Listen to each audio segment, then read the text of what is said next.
22 years have passed since September the 11th.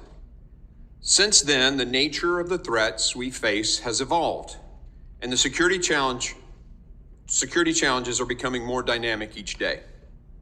I don't say this lightly. This is one of the most dangerous times in the history of the United States. Some of the greatest threats include an open and lawless southwest border. Ask any border sheriff, or for that matter, the mayor of New York City. The rising threat of terrorism, rogue nation-state actors, and criminal elements seeking to do us harm, and efforts by foreign adversaries like the Chinese Communist Party to target our critical infrastructure.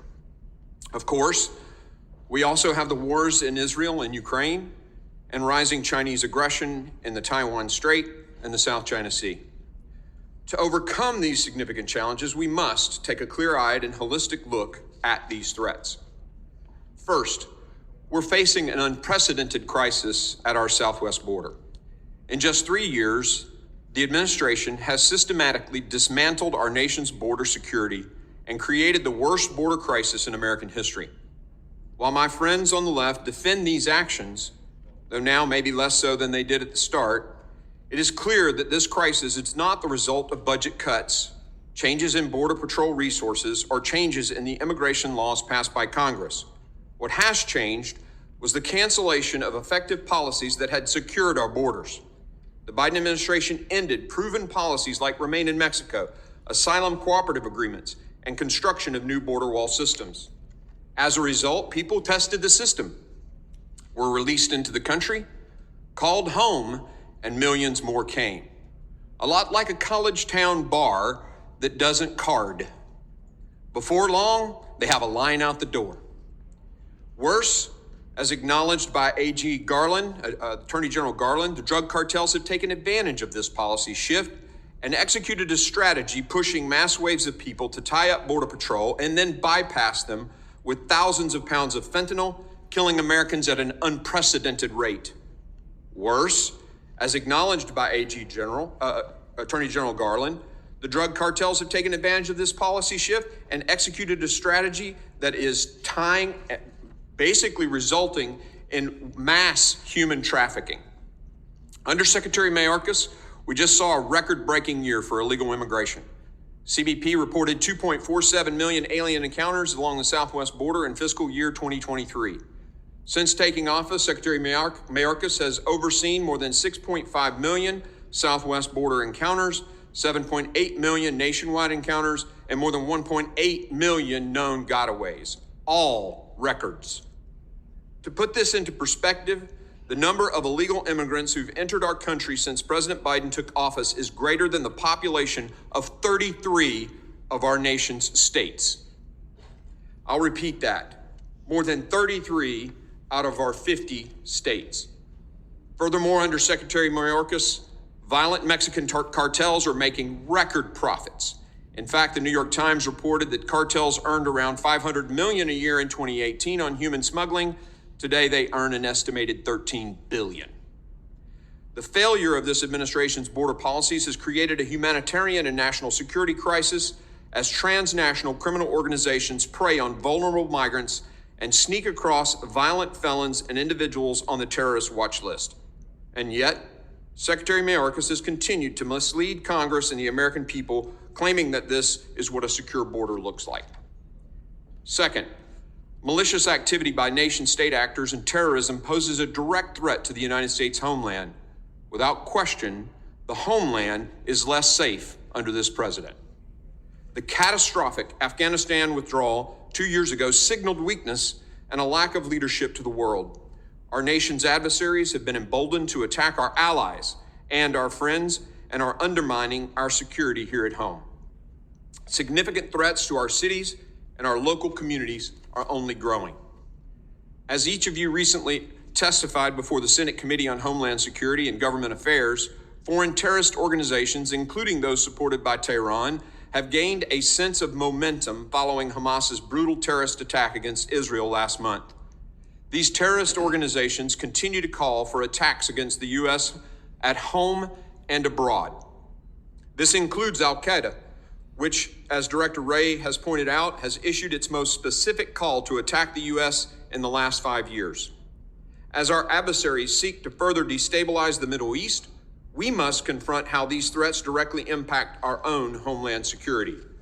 According to DHS, 294 aliens whose name appear on the terrorist watch list were stopped trying to cross our southwest border between ports of entry since FY 2021. Compare that with 11 individuals stopped in the 4 years before FY 2017 through 2020. Think about that for a moment. It's intuitive. Why would these individuals, who under the previous president only had 11 attempts to cross and were caught, suddenly feel like they could try and succeed? Policy changes. In the last 2 years, CBP encountered over 6,000 special interest aliens from Afghanistan, 1,600 from Pakistan, 659 from Iran, and 123 from Iraq between ports of entry.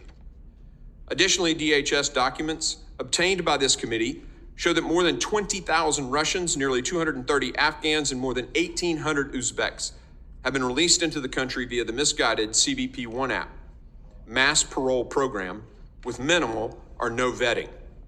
And these are just the ones we know about. How many other individuals posing a national security threat have been among the 1.8 million known gotaways? No one knows. And that is terrifying. Our committee has been engaged with DHS, the FBI, and CTC to ensure resources are appropriately allocated to counter these threats from terrorism. That said, more must be done. We are still waiting on sufficient information on the Biden administration's handling of the heightened national security risk posed by a massive number of aliens with terrorist ties illegally crossing the southwest border. We will not be deterred. We demand DHS's full compliance and without delay. Compliance that I might add is dictated by the Constitution. Third, anti-Semitism is rising, and threats against communities of faith in the United States are reaching historic levels. Anti-Semitic attacks have risen sharply in the United States since October 7th. Foreign terrorist organizations like ISIS have called on its extremist supporters to target Jewish communities in the United States and Europe. The free world pledged never again nearly 80 years ago. Now it's time we stand firm and united against this evil. We must not let these anti-Semitic attacks and the increasingly hateful rhetoric become a harbinger of something worse to come. We must do all we can to protect houses of worship and vulnerable communities from such targeted violence. Fourth, cyber attacks continue to undermine our homeland security. The cyber threats we face from malicious nation states and cyber criminals are increasingly complex. This summer, the federal government experienced multiple incidences, including right before the Secretary of Commerce's visit to China. Our critical infrastructure is also under attack. This year's annual threat assessment of the United States intelligence community highlighted the threat that adversarial cyber actors pose to our critical infrastructure owners and operators. DHS, CISA, and the FBI have a crucial role to play in supporting these owners and operators to defend against and respond to these threats. Finally, we must address the challenge posed by the CCP. Against the backdrop of all these threats lie the specter of a regime that continues to challenge the United States economically, technologically, diplomatically, and militarily. Through its relentless espionage, the CCP is stealing U.S. intellectual property, trade secrets, and other sensitive data of Americans and American companies. Over the past year alone, the CCP has increased its espionage efforts against the homeland in a variety of ways.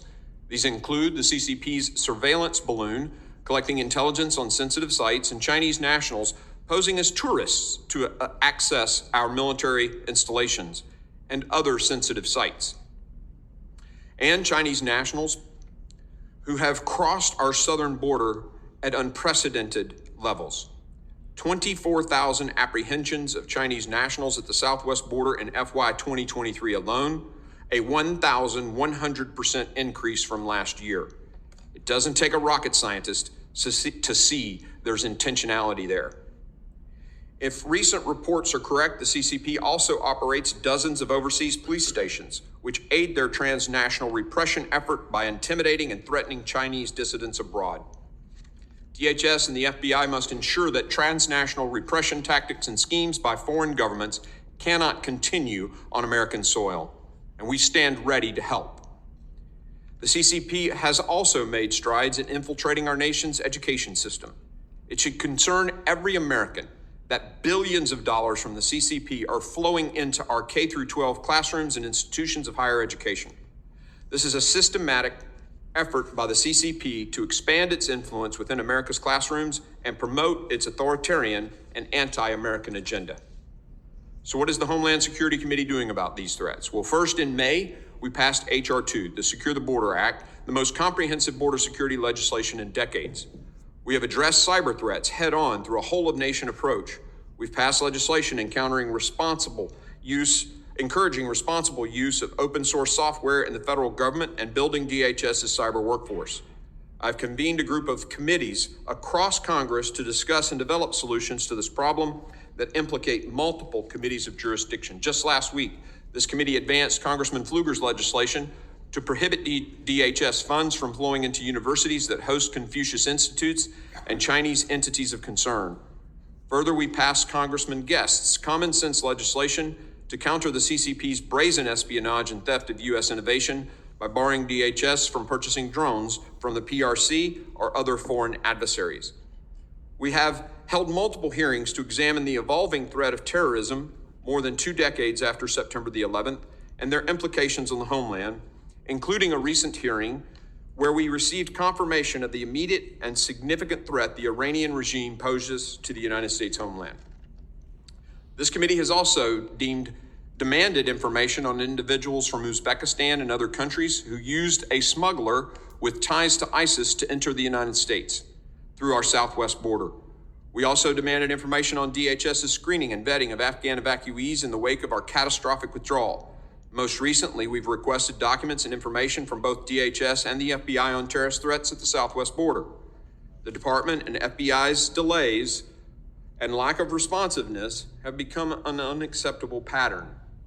Make no mistake, we will continue to use every tool at our disposal to secure these answers for the American people. I look forward to a productive conversation about the current threats to our homeland and the actions being taken to prevent them. I thank our witnesses for being here, and I look forward to your testimony.